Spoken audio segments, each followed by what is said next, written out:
Thank you, Mr. President, and thank you to our briefer. On July 3rd, an Iranian flight from Tehran arrived in Sana'a in the Houthi-controlled territory. The purpose of this flight was to ferry IRGC personnel, including drone and missile experts, in support of Houthi terrorism, under the guise of transporting Houthi officials to the late Supreme Leader's funeral. This kind of support enables the Houthis to terrorize the Yemeni people and threaten freedom of navigation in the Red Sea and surrounding waterways. We have not seen Iran attempt such outwardly brazen support for the Houthis since the 2015 aborted Mahan air flights to Sana'a. In fact, Houthi leaders publicly celebrated the recent flight as a successful evasion of international efforts to isolate the terrorist group. These actions constitute a violation of Security Council Resolution 2216.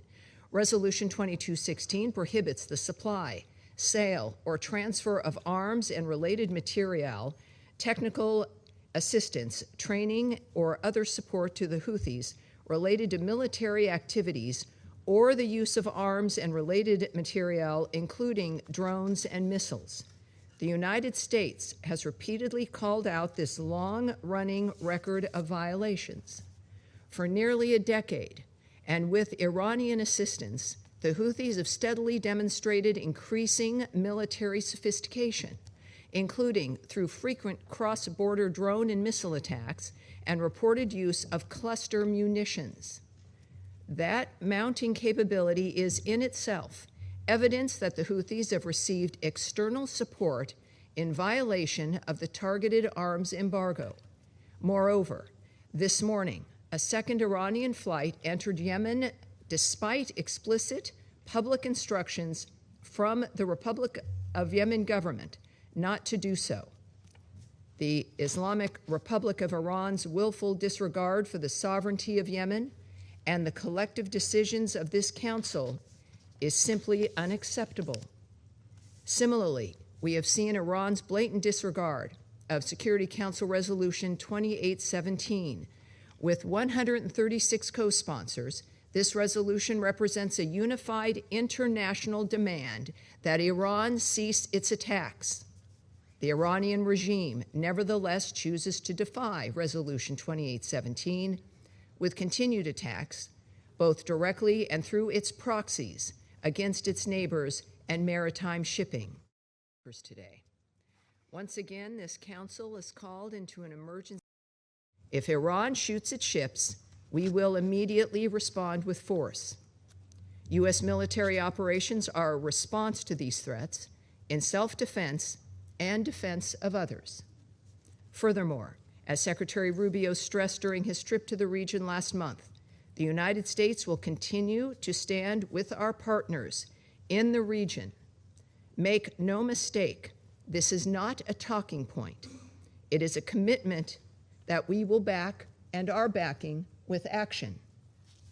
The United States stands with our partners in the Gulf, and we stand with the Republic of Yemen government against the Iranian-supported Houthi terrorist threat.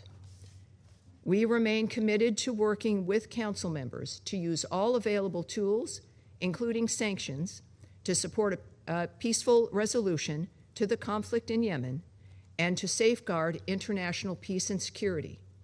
And finally, we once again urge the Council to communicate to Iran unequivocally that these unambiguous actions are contrary to international law and are unacceptable.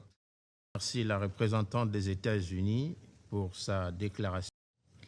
Рейс Махан Эйр 3 июля должен был быть согласован с официальными властями. Тем не менее, считаем важным принять во внимание сугубо гуманитарный характер данного рейса. Это происшествие не повлекло за собой ни человеческих жертв, ни материального ущерба.